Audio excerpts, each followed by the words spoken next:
What's up, guys? It's Yibo here, Logan. So I'm going to be doing a fun little project. So this is our 2006 Scion XB. We've had this car for 2 years, a little over 2 years, and we absolutely love it. It does great on gas. You know, it's a fun little car. We've gone through a few wheel bearings, but you know, that's nothing too crazy.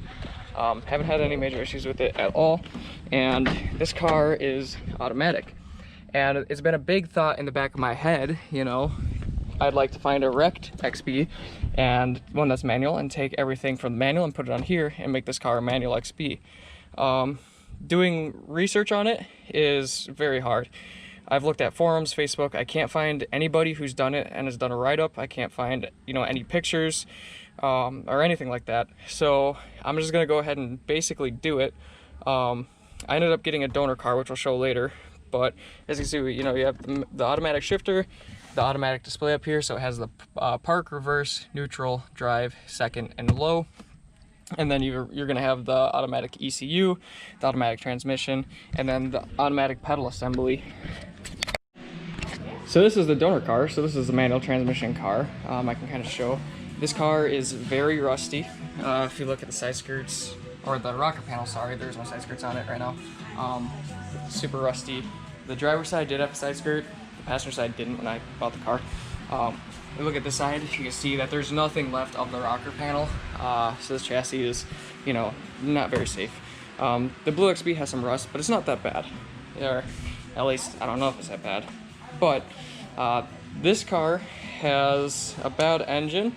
So when I saw the post, it's actually local to me.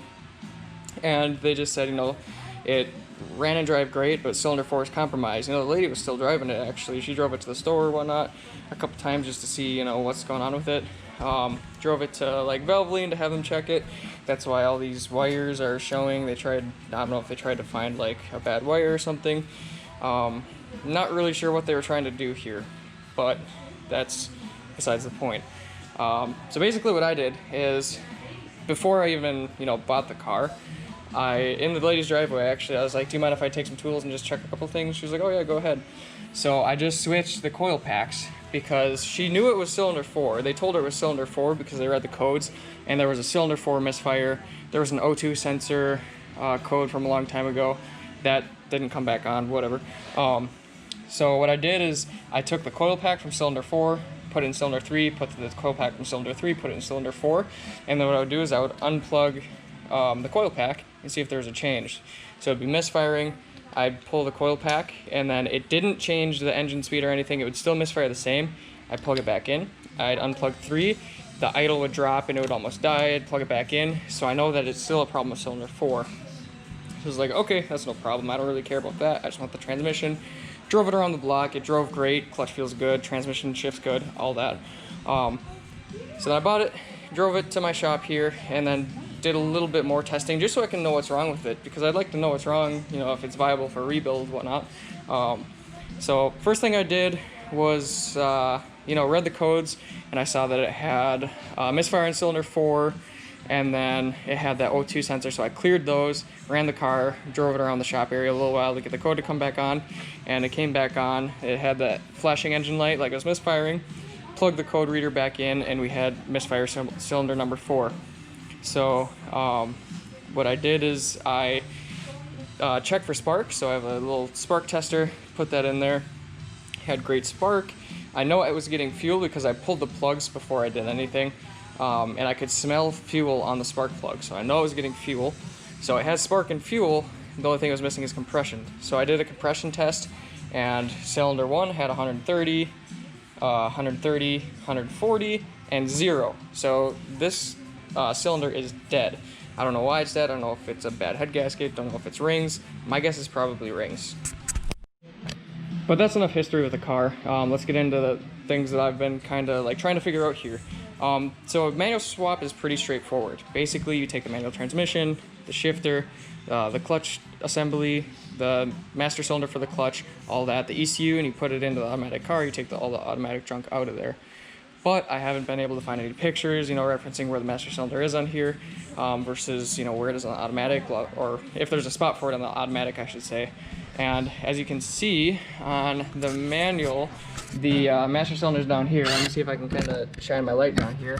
So you can see it's right back there underneath that wiring loom going through the firewall. And then there's this impact's falling. And then there's this tube that goes to the master cylinder because it actually shares fluid with the brake reservoir. And then if we look at the automatic car, there's no indentions or anything on the automatic car for where the master cylinder should go. You can see that wiring loom is right where it is on the manual, and it should be right underneath it. There is a cut in the firewall fabric there where it could go, but there's no holes, there's no indentations or anything. But if we look on the interior, let me grab my Milwaukee light here. And if we look on the interior, you can actually see that up there, there's a little cutout, and I actually pulled the fabric down already. But that looks like where the master cylinder is on the manual pedal assembly. So now we're on the manual car, and if we look, that master cylinder is right where that cutout is on the automatic car. And you can see that there's a clutch wire there. That's, you know, how you can start the car. You have to push the clutch pedal in before you can start it. And that wire is actually hanging on the automatic car. I'm probably not going to show that, but it's hanging right in the wire loom. So I should be able to just plug that in. And then, you know, the clutch wire would be together. So that's really helpful. Another thing is the automatic transmission has a transmission cooler built into the OEM radiator. And if you look down there, you can kind of see those two small hoses down there. That's gonna be the lines for that transmission cooler. That's really straightforward though. We just take the radiator from the manual car and put it in here, and then we can just get rid of this automatic radiator and those hoses because we won't need that anymore. Another thing we have to check out is gonna be the transmission wiring. So on transmission, automatic, there's, you know, like the gear indicator. That'll basically tell you if you're in reverse or not, or I guess it would be the reverse indicator. I'm not exactly sure what it'd be called, or reverse switch, I guess. So that's going to turn on your reverse lights and all that.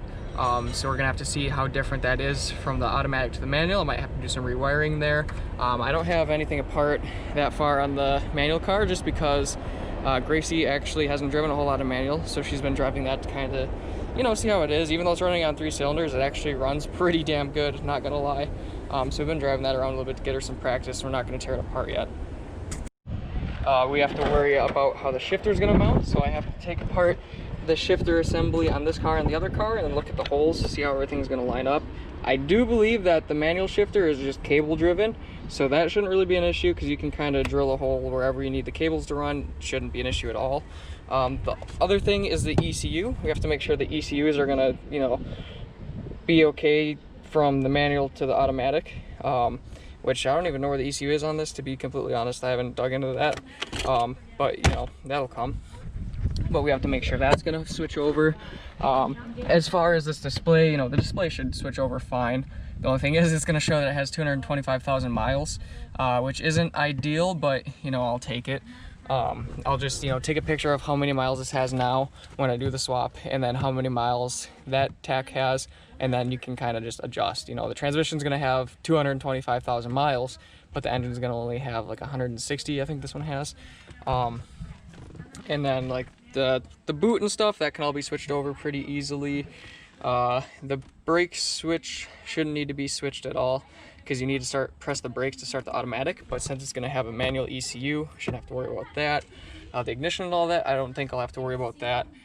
The exhaust and all that should be the same. The only other thing we need to worry about is the oil pan and where it connects to the transmission. So we can't really see on this car since it's so low. I need to jack this one up. But if we look at the manual car, so if we look at the transmission oil pan here, you can see that the oil pan's over here, and then the actual block kind of comes over, and the transmission mounts to the block right here. So basically we got to make sure, you know, that the mating surface is going to be the same. Of course we're gonna have to swap over the flywheel and the clutch and all that. I do plan on replacing the clutch, the throwout bearing, and all that stuff when I do the swap. We have to see if the axles are going to be different, which if they are, of course I can use these axles from the manual car. The knuckles may be different, but I plan on swapping the knuckles over anyways because her car, the automatic car, currently has a bad wheel bearing. So swapping the knuckles is going to be a good thing, actually. The exhaust, I believe, should all be the same. Other than that, I mean, it should all be pretty straightforward. And this video series is just going to be like me doing everything, figuring everything out, so that if anyone else wants to do this in the future, you know, they have something to look at and you can actually figure out what the hell is going on here, since I haven't seen any recorded manual swaps on an XB, which I guess, you know, these cars aren't super popular, but I have this weird obsession with these, and I know there's a couple other people who really like these cars too, so, you know, I'm figuring it out for you, yo.